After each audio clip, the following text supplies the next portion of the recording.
My husband told his friends, "I doubt this joke of a marriage will survive another year. She's nowhere near my level."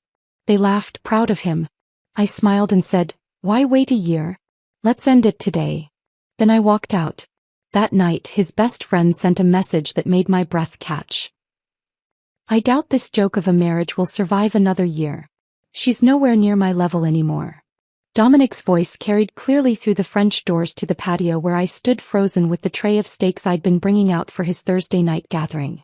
Through the glass I could see Nathan, Trevor and Marcus raising their glasses in approval, their laughter sharp and congratulatory. They were sitting around my outdoor furniture, drinking wine from my collection, eating food I'd prepared, in the backyard of the house I'd paid for, toasting my husband's declaration that I was beneath him. Nathan actually stood up to pat Dominic on the back, saying something about how he deserved better. I set the tray down on the patio table with steady hands, though every cell in my body was screaming. They hadn't seen me yet. For 30 seconds I stood there watching my husband accept praise for planning to leave me, watching him glow with pride as his friends validated his contempt for the woman who'd built everything around them. Before we go further, thank you for being here and diving into Ruby's journey. If you believe no one should be diminished for their success, hit subscribe. It's free and helps empower more voices like hers. Now let's continue. The steak sat on the tray, still sizzling from the grill, while I remained motionless behind the pillar. Through the glass doors, Trevor was refilling everyone's glasses with the Chateau Margaux I'd been saving for our anniversary next month. Marcus had his feet up on the ottoman I'd special ordered from Italy when we'd renovated the patio last spring. They looked so comfortable in the space I'd created, so at home in the success I'd built, while they celebrated my husband's decision to leave me. "How long have you been feeling this way?" Nathan asked, leaning forward with the kind of interest men show when they're about to hear gossip they can use later. "Months," Dominic replied, swirling his wine with the practiced motion of someone who'd learned about wine from YouTube videos rather than actual knowledge. "Ever since Ruby landed the Morrison Industries account. She acts like she single-handedly saved the company. The ego on her lately is unbearable." The Morrison Industries account. The one I'd pitched alone while Dominic was at a golf tournament in Palm Springs. The one that had taken 17 meetings, 3 redesigned proposals, and a complete restructuring of our service offerings to land. The account that currently generated 40% of our revenue and had led to 3 other Fortune 500 companies signing with us. "You built that company from nothing," Marcus said, his voice carrying the conviction of someone who'd never seen a single financial report. "She just got lucky with a few good quarters." I watched Dominic nod, accepting this revision of history as if it were fact. As if he hadn't been unemployed when we met.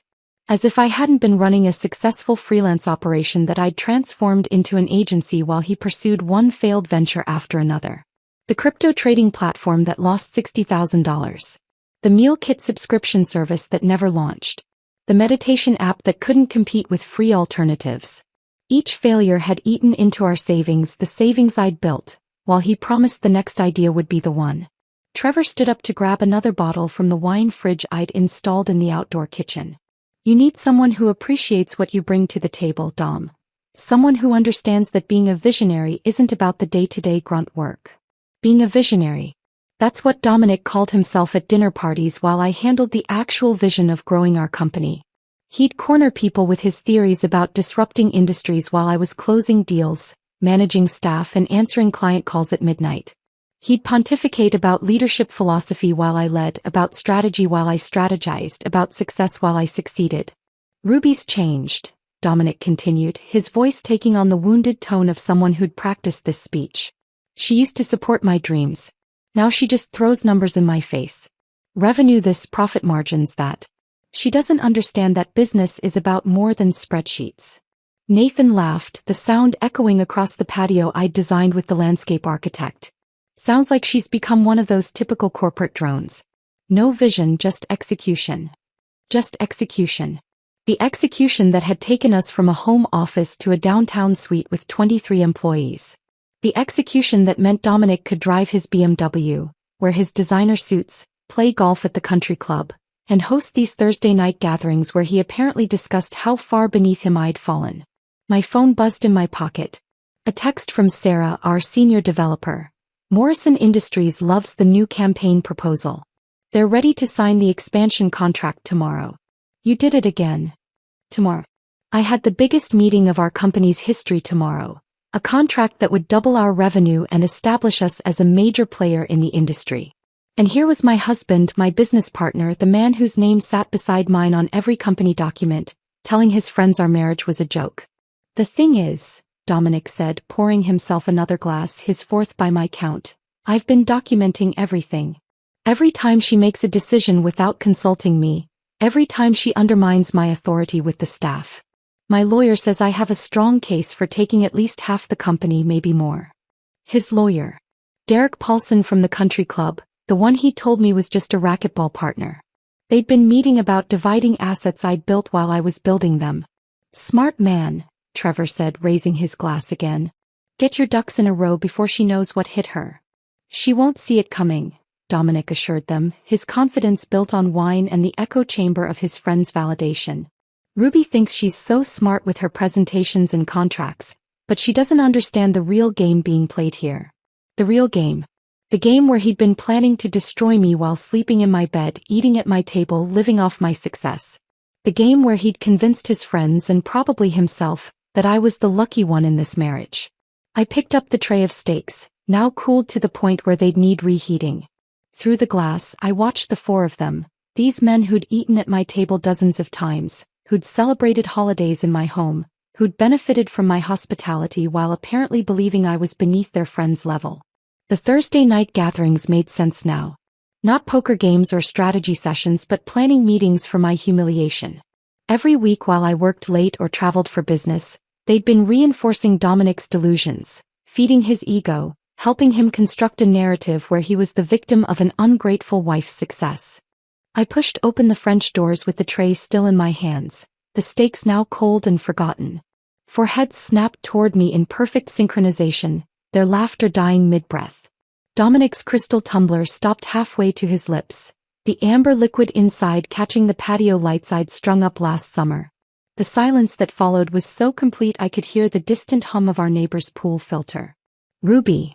Dominic's voice cracked on my name, transforming from confident storyteller to caught teenager in a single syllable. We were just... Why wait a year? I set the tray down on the side table with deliberate calm, my voice carrying the same measured tone I used when firing underperforming vendors. Let's end it today. I wouldn't want you to endure another 12 months married to someone so far beneath your level. Nathan's face went white. Trevor suddenly found his phone screen fascinating. Marcus actually took a step backward, nearly knocking over the citronella candle I'd lit earlier to keep mosquitoes away. But Dominic, my husband of 12 years, the man who'd promised to love and honor me in front of 200 guests, just stared at me with his mouth slightly open, no words coming out for once in his life. I turned and walked back through the French doors, leaving them frozen in their tableau of guilt. My footsteps on the hardwood echoed through the house as I headed straight for our bedroom. Behind me, I heard frantic whispers, chairs scraping against concrete, the panic of men who'd been caught not just gossiping but conspiring. The master bedroom closet held my Samsonite luggage set, a gift to myself after closing our first $1 million contract. I pulled out the largest suitcase and laid it open on the bed we'd shared for 5 years in this house. My hands moved with surgical precision, folding blazers I'd worn to meetings Dominic hadn't attended, packing the jewelry I'd bought myself after each major business milestone, gathering the designer bags that represented bonuses he'd claimed were our success while contributing nothing to earning them. From the bathroom, I collected my skincare routine, the expensive serums and creams I'd invested in because taking care of myself was one of the few things I could control while managing a business and a marriage to someone who resented my success. The medicine cabinet held my prescription bottles, vitamins, the sleeping pills I'd needed more frequently as Dominic's Thursday night gatherings had grown longer and louder. I heard footsteps on the stairs, multiple sets, hesitant and uncoordinated. They were coming up like children approaching a parent they'd disappointed, unsure whether they'd face rage or disappointment or something worse, indifference. Ruby, please, can we talk about this? Dominic appeared in the bedroom doorway, his carefully styled hair now disheveled from running his hands through it. Behind him I could see Nathan hovering in the hallway, his face a mix of guilt and something else. Relief maybe? There's nothing to talk about. I zipped my toiletry bag closed and placed it in the suitcase. You've made your position very clear. I'm beneath you. Our marriage is a joke. You've been meeting with Derek Paulson about divorce proceedings. What exactly would you like to discuss? The color drained from his face at the mention of Derek. How did you know about your lawyer? I pulled my laptop bag from the closet, the one containing every password, every client contact, every piece of intellectual property I'd developed for our company. The same way I know about the separate bank account you opened in January. The same way I know you've been telling potential investors that I'm emotionally unstable and hurting the company with my ego. Nathan stepped into view behind Dominic, and something in his expression made everything click into place. The guilt wasn't just about tonight. It was deeper, older, carrying the weight of extended betrayal. It was you, I said, looking directly at Nathan. You sent me that anonymous message an hour ago. Check your husband's Thursday night meetings. You need to know what he's saying about you. Dominic spun around to face his best friend, his face contorting with a rage I'd never seen directed at anyone but me. You warned her. Nathan straightened his shoulders, and for the first time since I'd known him, he looked like an adult rather than an overgrown fraternity brother. I've been sending her screenshots for 3 weeks, Dom. Every message in our group chat where you talked about hiding assets. Every discussion about Project Gaslight. Every time you bragged about how you were going to take half of everything Ruby built while painting her as the villain. Project Gaslight? I laughed, but there was no humor in it. You actually named it? Like it was some kind of military operation instead of just destroying your wife's reputation. Trevor and Marcus had crept up the stairs, drawn by the drama they'd helped create. They stood in the hallway like actors who'd forgotten their lines, their earlier bravado evaporated in the face of real consequences. The Thursday night gatherings, Nathan continued, his voice gaining strength, were never about poker. They were planning sessions. Dom would tell us his latest strategy for documenting your supposed instability. Taking photos of you working late to prove you were neglecting the marriage. Recording conversations out of context. Building a case that you were the problem while he was the long-suffering husband trying to hold everything together. I folded my last dress, the red one I'd worn to the company Christmas party where Dominic had given a speech about partnership and shared success while I knew he'd contributed nothing to our quarterly numbers. And you all just went along with it? We thought. Marcus started, then stopped, realizing there was no acceptable way to finish that sentence. You thought what? I faced them all, these men who'd eaten at my table, whose birthdays I'd remembered, whose wives I'd consoled through their own marital problems. That it was funny? That it was justified? That I deserved to be destroyed because I had the audacity to be successful? Silence filled the bedroom, heavy and suffocating. Dominic's hands clenched and unclenched at his sides, his jaw working as he searched for words that might salvage this situation. But we both knew there weren't any. You couldn't unsay what I'd heard. You couldn't undo 3 months of planning my destruction. You couldn't take back she's nowhere near my level, when the evidence of whose level was who stood all around us in the house I'd bought with the money I'd earned. I closed the bedroom door behind me with a soft click that felt louder than any slam could have been. My suitcase wheels whispered against the hallway carpet as I passed the gallery wall of our wedding photos, each frame a monument to promises that had apparently meant nothing to Dominic. Behind the door I could hear raised voices, Dominic turning his fury on Nathan, the very friend who'd finally grown a conscience after 3 months of complicity. The elevator in our building moved with excruciating slowness, giving me too much time to think about what I was leaving behind. Not just the house or the marriage, but the version of myself who'd believed love meant endless compromise, who'd minimized her own achievements to protect a fragile ego, who'd paid bills while pretending not to notice her husband was plotting her downfall with his Thursday night conspirators.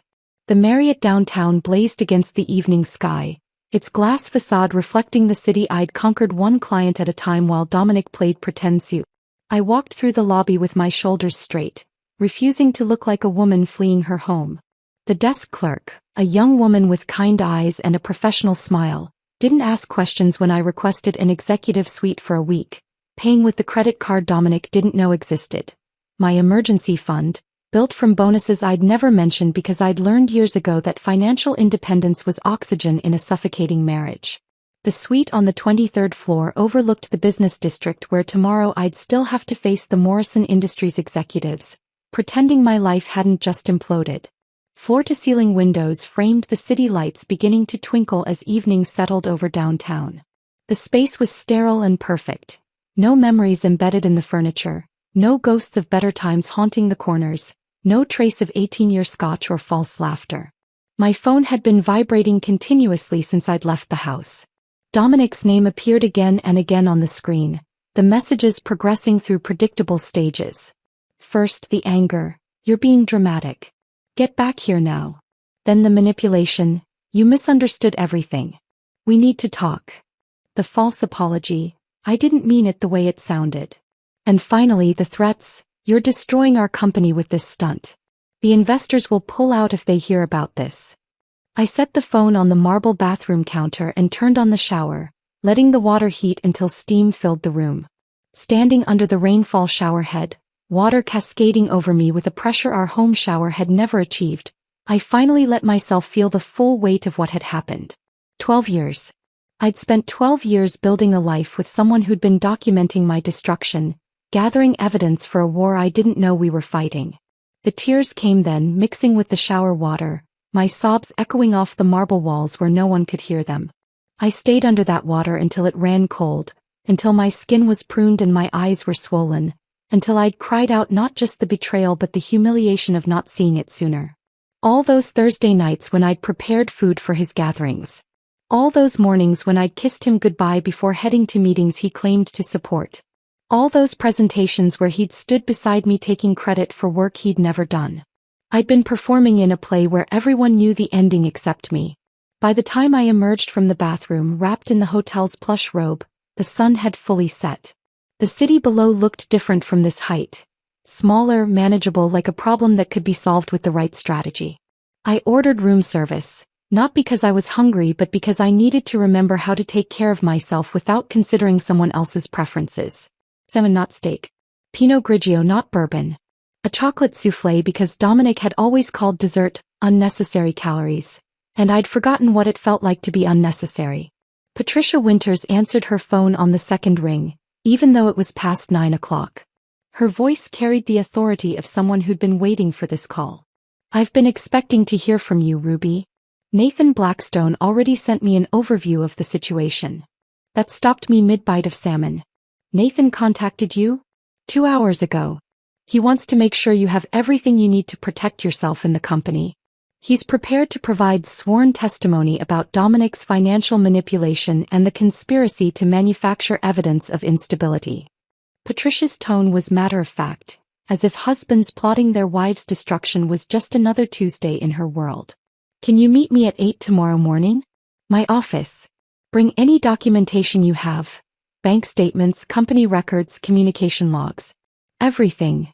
I agreed, then spent the next 3 hours organizing files on my laptop, creating folders with the kind of detailed labeling that had made our company successful. Dominic's failed ventures contained the documentation of every dollar I'd invested in his dreams.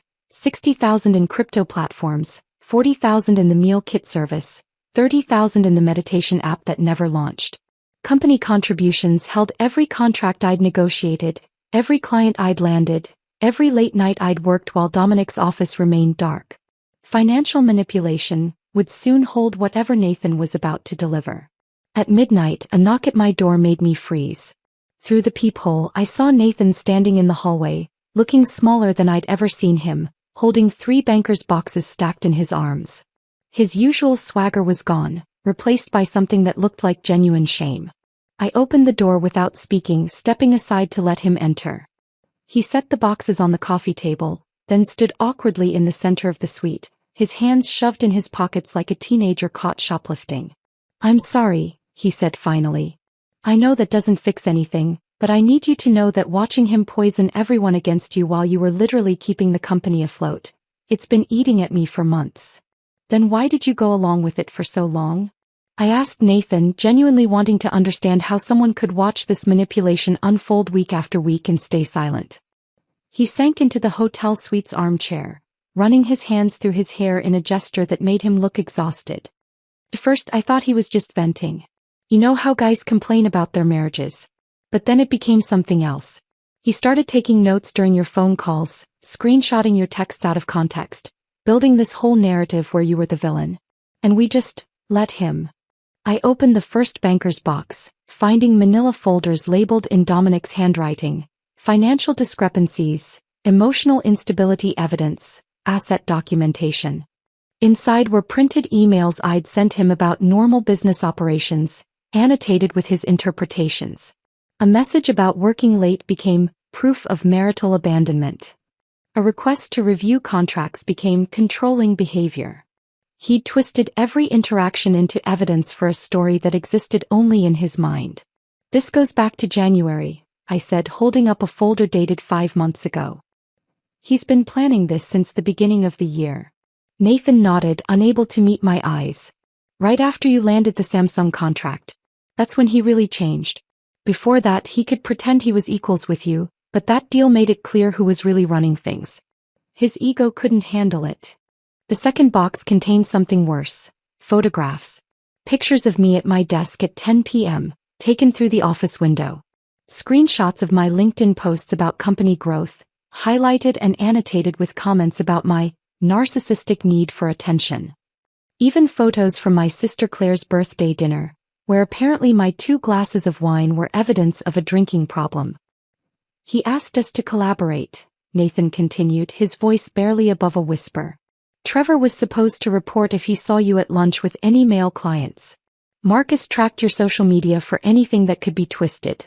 I was assigned to monitor your relationship with the staff, looking for any signs of what Dominic called inappropriate professional boundaries. The third box was the most damaging. Financial records, but not just ours. Dominic had been setting up a shadow company, registering an LLC in Delaware, even approaching our clients with a new venture he'd be launching soon. The name on the paperwork was Morrison Strategic Solutions, deliberately similar to our company, Morrison Digital Innovations, close enough to confuse clients but different enough to claim coincidence. My phone buzzed with a text from Sarah. Emergency. Dominic just sent an all-staff email claiming you're having a mental health crisis and he's taking temporary control of operations. What should I do? I showed Nathan the message. His face went pale. He's escalating faster than we thought. I called Patricia immediately, putting her on speaker. Dominic just sent a company-wide email claiming I'm having a mental health crisis. Forward it to me immediately, Patricia said, her voice sharp with focus. I'm filing an emergency injunction right now. This crosses into defamation and potential fraud. Nathan, are you there? Yes, he answered, straightening in his chair. I need you to send me everything you have about this supposed Project Gaslight, immediately. Every message, every meeting note, every shred of evidence. Ruby, do not respond to that email. Do not contact your staff directly yet. Let me handle this legally first. After Patricia hung up, Nathan and I worked in silence, organizing documents, creating digital copies, building the case that would protect not just my company but my reputation. At 2 a.m. he finally asked the question I'd been dreading. Do you hate me for not speaking up sooner? I considered lying, offering forgiveness I didn't feel yet. But I was done with polite dishonesty. I don't know what I feel about you, Nathan. You watched my husband plan my destruction for months. You participated in it. The fact that you grew a conscience eventually doesn't erase that. He nodded, accepting the judgment. For what it's worth, Sophie threatened to leave me if I didn't come forward. She said if I could watch this happen to you, she'd never be able to trust me not to do it to her someday. Smart woman, I said, meaning it. Sophie had seen what I'd missed. That someone who could participate in this level of deception was capable of anything. My phone rang at 3 a.m., a number I didn't recognize. Against my better judgment, I answered. Ruby, this is Trevor's wife, Linda. Her voice was shaky, like she'd been crying. I just found out what they've been doing. Trevor came home drunk from your house tonight, told me everything. I'm disgusted. I want you to know I have recordings. Recordings? Trevor would come home from those Thursday nights and brag about what they discussed. He thought it was funny watching Dominic plan this elaborate scheme. I started recording him after the 3rd week because something felt wrong. I have hours of him describing their plans, laughing about how you had no idea what was coming. Another ally emerging from an unexpected corner. Can you send them to my lawyer? Already uploaded them to a cloud drive. I'll send you the link. Ruby, I'm filing for divorce too. If Trevor could participate in something this cruel, What else is he capable of? What would he do to me if I ever out-earned him or made him feel small? After Linda hung up, I stood at the window watching the city sleep below. Somewhere out there, Dominic was probably pacing our house, realizing his carefully constructed plan was collapsing. His friends were turning on him. His lawyer would see the evidence and advise surrender. The staff he'd tried to manipulate would choose the person who'd actually built their careers. Nathan stood to leave at 4 a.m., gathering his coat with movements that seemed to hurt. At the door he turned back one more time. The ironical thing is, Dominic was never below your level, Ruby. You would have carried him forever if he'd just been grateful instead of resentful. You loved him enough to make him equal even when he wasn't. That's what he never understood. I closed the door behind Nathan and stood alone in my hotel suite, watching the sun begin to rise over the city. 4 hours of sleep would have to be enough. Today's investor meeting would determine not just the future of my company, but whether Dominic's carefully crafted narrative would collapse under the weight of evidence. I showered quickly, chose my sharpest black suit, the one I'd worn when closing the Samsung deal, and applied makeup to hide the exhaustion that threatened to show through. Patricia called as I was leaving the hotel. The emergency injunction went through. Dominic is legally barred from accessing company accounts or making any operational decisions without board approval. He'll receive notice this morning, probably right before the meeting. He's going to be furious. Let him be.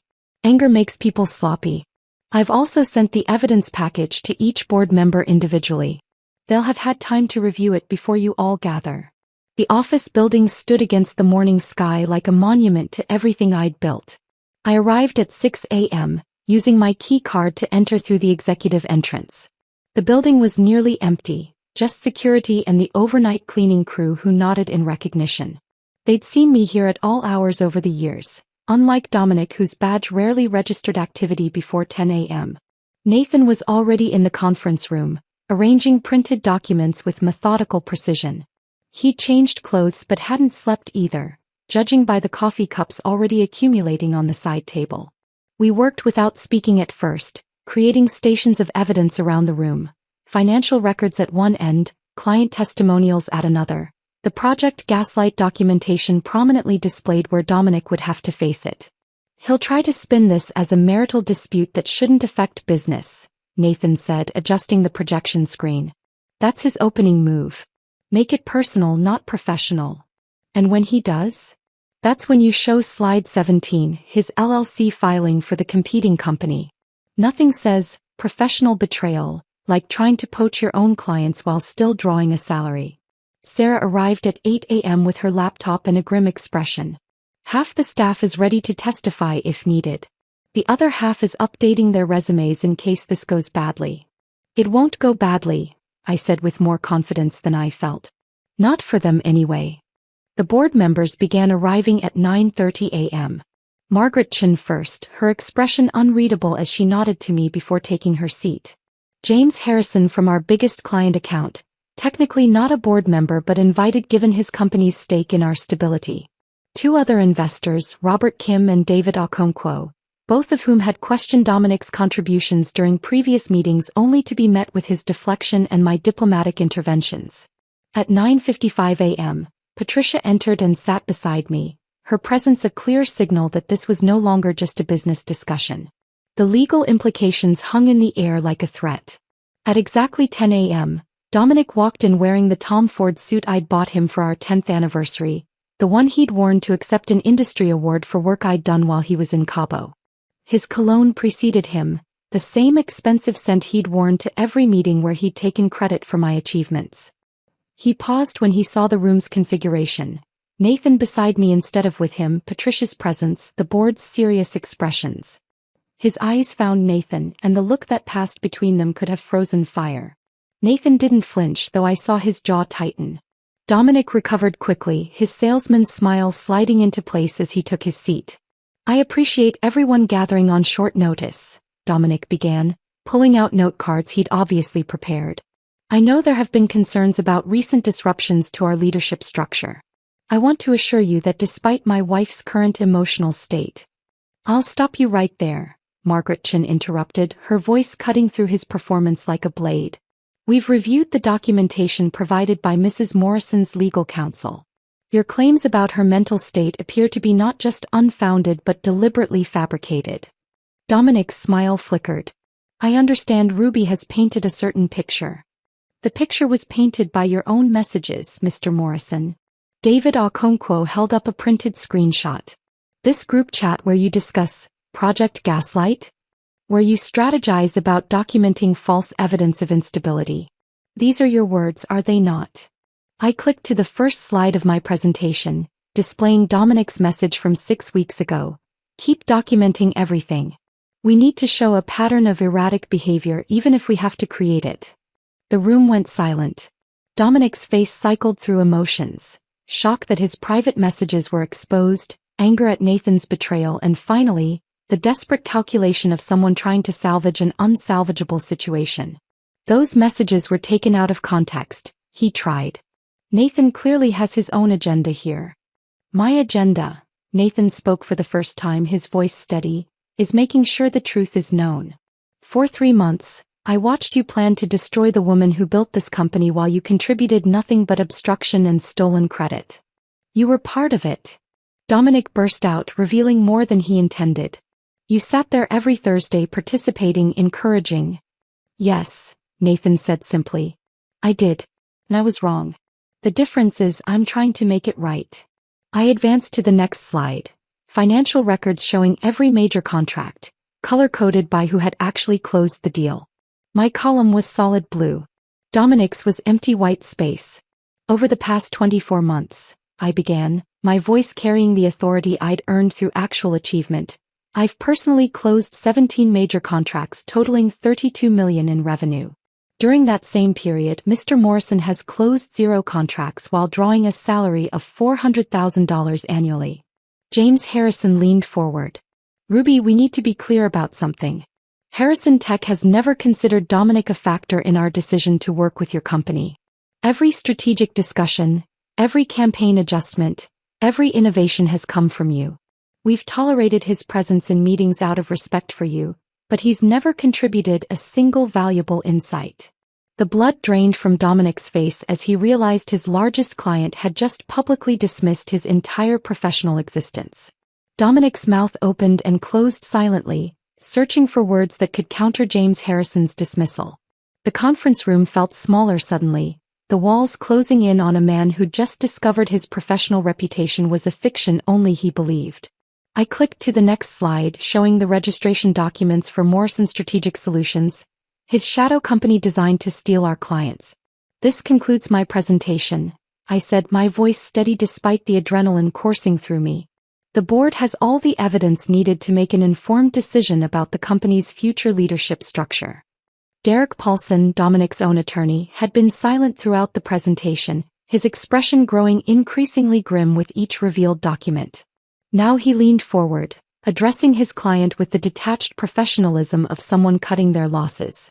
Dominic, we need to discuss your options privately, Derek said, already gathering his papers. The message was clear. The legal battle Dominic had been planning was over before it began. Margaret Chin stood, smoothing her skirt with deliberate precision. We'll reconvene tomorrow morning to formalize the transition. Mr. Morrison, I suggest you use the time to consider Patricia's buyout offer carefully. It's more generous than what a court might determine given this evidence. The meeting dissolved with the awkward shuffle of people fleeing an uncomfortable scene. Dominic remained seated, staring at the projection screen where his own words about Project Gaslight still glowed accusingly. Nathan paused at the door, looking back at his former friend with something between pity and relief, then left without speaking. That evening, alone in my hotel suite with Chinese takeout growing cold on the coffee table, my phone rang with an unfamiliar number. I almost didn't answer, exhausted from the emotional toll of the day's confrontation. Ruby? This is Linda Chin, Trevor's wife. Her voice carried the tremor of someone who'd been crying. I need to tell you something about what's been happening in your absence. I set down my chopsticks, suddenly alert. Linda and I had spoken perhaps 5 times in 8 years. Always pleasant but superficial conversations at group dinners. Trevor came home from the investor meeting today, she continued, and he was different. He told me everything about what they'd been doing to you, but Ruby, it's worse than you know. Dominic had been coaching all of them on how to handle their wives. He called it maintaining frame and strategic relationship management. My stomach turned. What do you mean, coaching them? I found Trevor's journal. Pages and pages of Dominic's advice. How to document your wife's spending to make her look irresponsible. How to gaslight her about social situations, making her doubt her memory. How to position yourself as the rational one while painting her as emotional and unstable. Trevor's been using these tactics on me for months and I thought I was going crazy.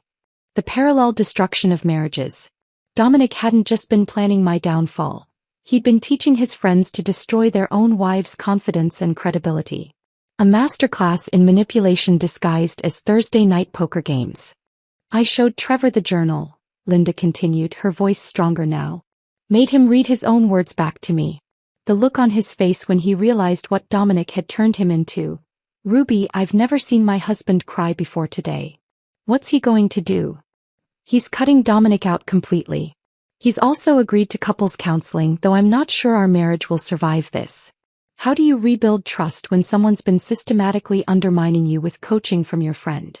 After Linda hung up, I sat in the darkness of my suite, city lights twinkling below like distant stars. My phone buzzed with a text from Sarah. You need to see what's happening at the country club. She'd attached a photo someone had sent her. Dominic, disheveled and clearly intoxicated, holding court at the bar with anyone who would listen. Even in the grainy image you could see the other patrons leaning away, the bartender's expression of professional patience wearing thin. Barbara Fitzgerald called an hour later. The judge's wife was connected to everyone who mattered in our social circle, a woman who collected information like others collected art. I was at the club this evening, she said without preamble. Dominic's been there every day since your separation became public. Today he was telling people he built your company single-handedly, that you were just a pretty face he used for client meetings. The delusion was so complete that even strangers were exchanging concerned looks. Did anyone believe him? Barbara laughed, a sharp sound that contained no humor. The bartender told me Dominic's rants have become entertainment for the regular afternoon crowd. They call it story time with Dom, and take bets on which accomplishment he'll claim next. Yesterday he said he invented a revolutionary trading algorithm. Today it was a meditation app that Apple tried to buy for millions. The man I'd married was dissolving into a caricature of himself, his lies growing more elaborate as his reality crumbled. Part of me felt the sharp satisfaction of watching karma unfold in real time. Another part, buried deeper, mourned the person he might have been if ego hadn't consumed him. My phone buzzed again. A Facebook message from Emma Rodriguez, Marcus's girlfriend. I'd met her twice at dinner parties, remembered her as quiet but observant, the kind of person who noticed everything while saying little. I need you to know what Marcus was planning with Dominic, her message read. I'm ending things with him, but you deserve to see this first. Attached were screenshots that made my blood run cold. Detailed plans for approaching our clients after the divorce, claiming I'd had a breakdown, offering to maintain continuity through Dominic's new agency. They drafted emails, created a timeline for client poaching, even designed logos that deliberately mimicked our company's branding. But the worst part was the list of employees they planned to recruit, with notes about each person's vulnerabilities. Sarah, single mom, needs stability, will follow the money. Kevin, desperate for promotion, easy to manipulate with promises. They'd studied my team like predators studying prey. Emma's final message arrived as I was processing the screenshots. Marcus doesn't know I have these. I'm sending them to your lawyer too. No woman should have to deal with this level of betrayal. I'm sorry I didn't speak up sooner.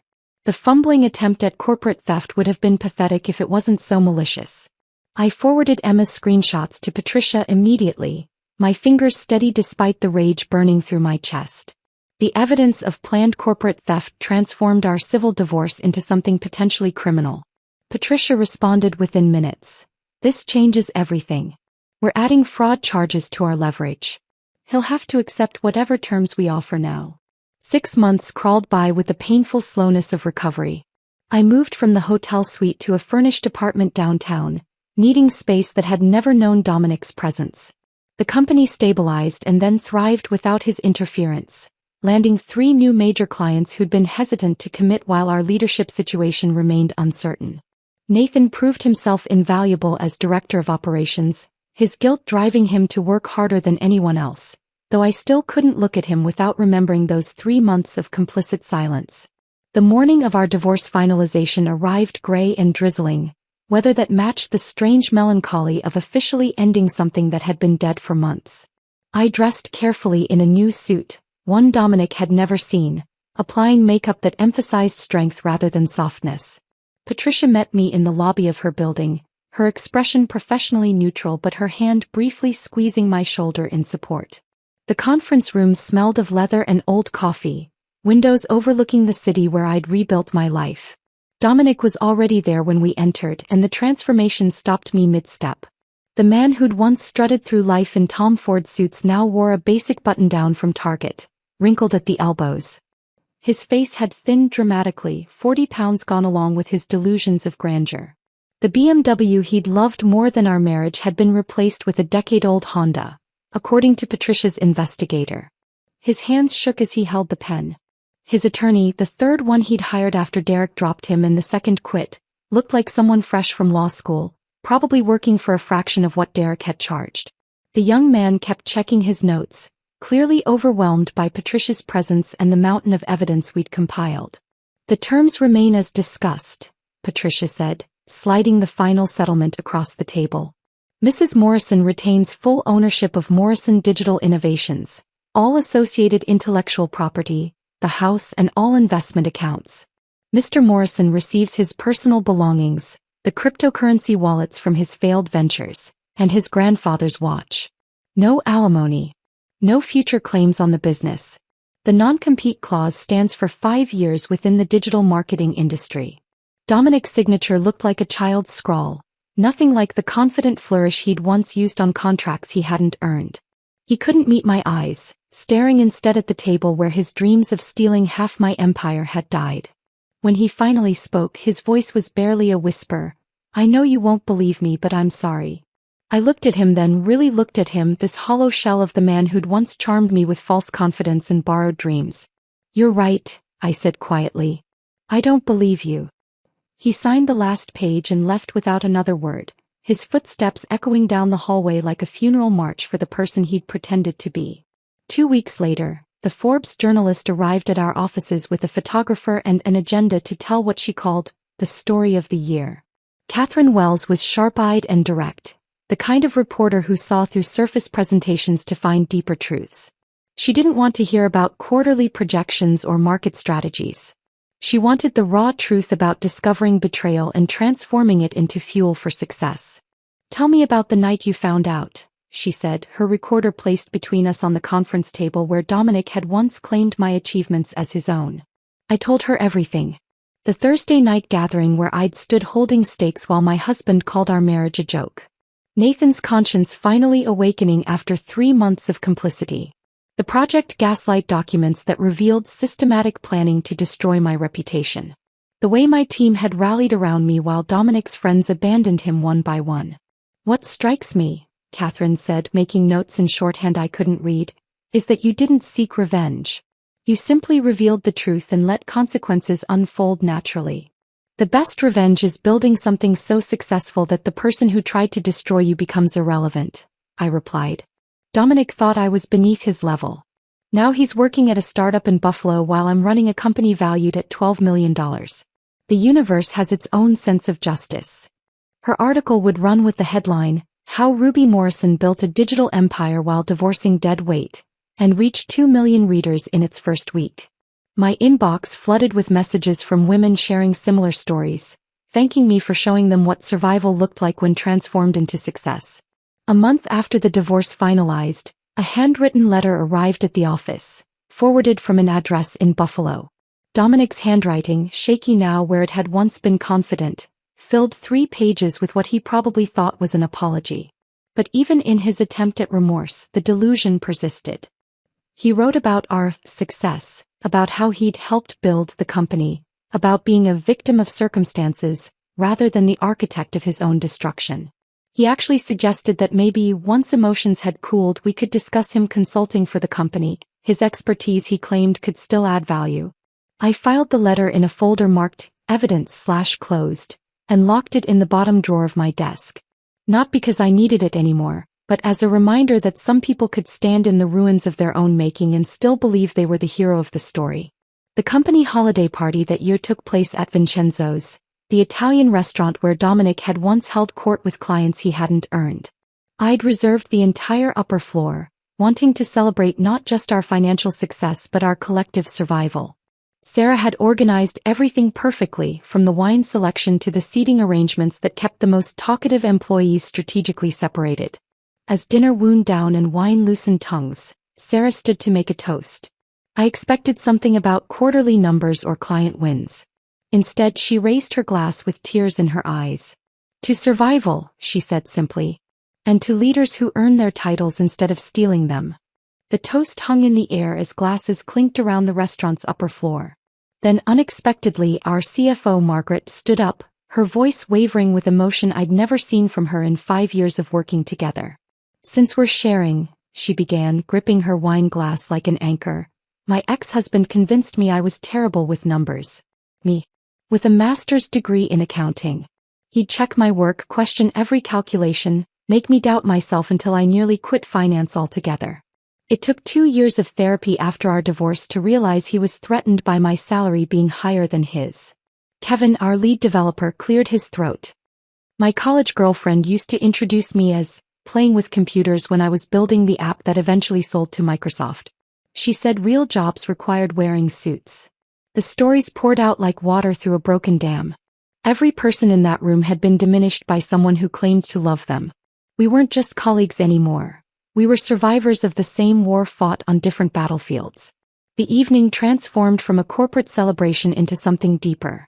A recognition that Dominic's behavior wasn't unique. Just another verse in an old, tired song that too many of us had been forced to hear. 11 months later, the invitation arrived on cream-colored cardstock with gold lettering. Nathan and Sophie's wedding.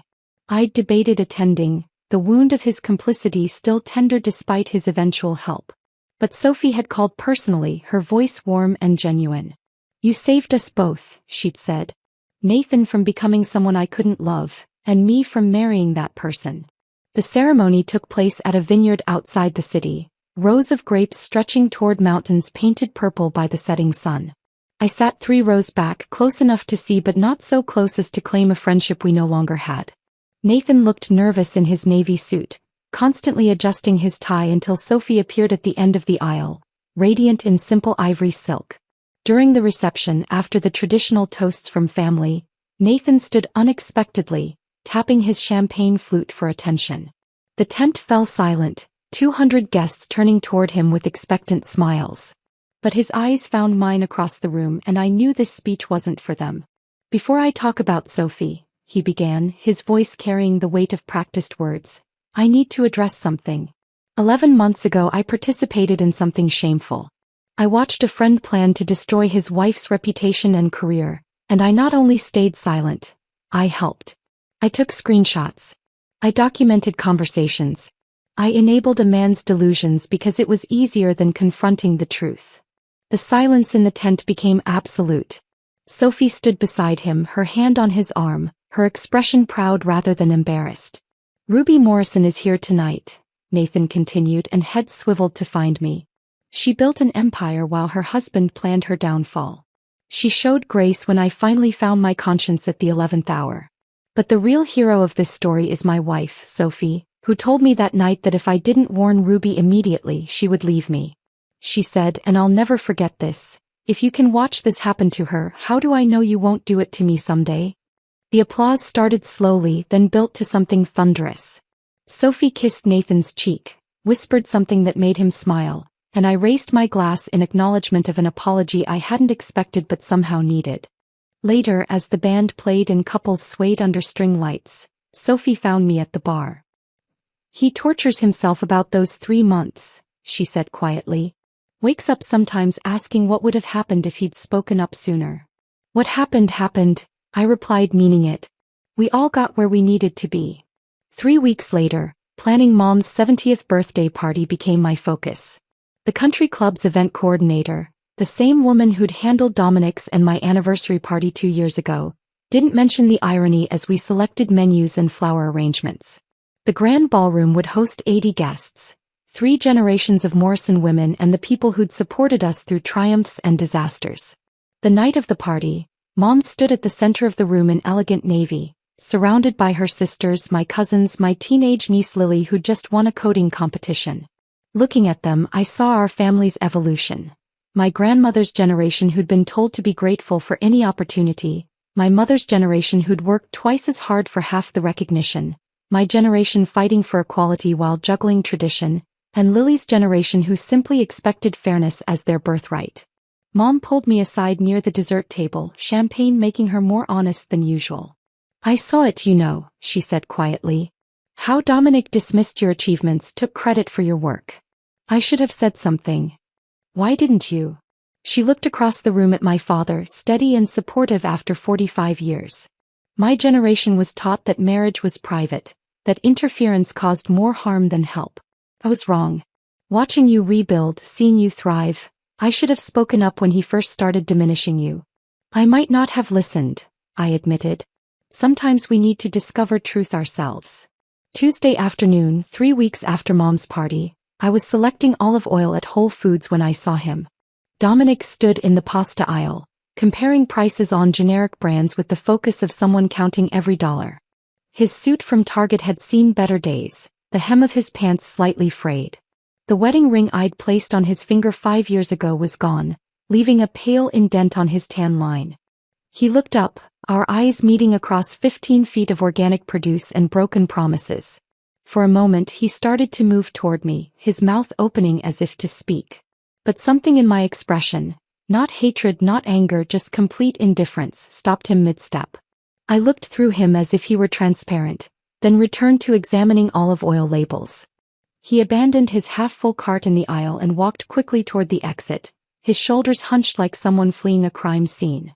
I continued shopping, adding items for the dinner party I was hosting that weekend for potential investors in my second company, a venture Dominic would read about in business journals he could no longer afford.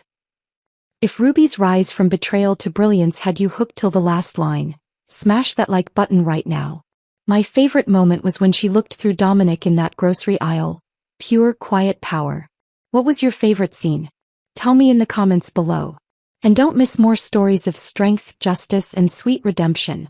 Subscribe and hit that notification bell so you never miss an upload.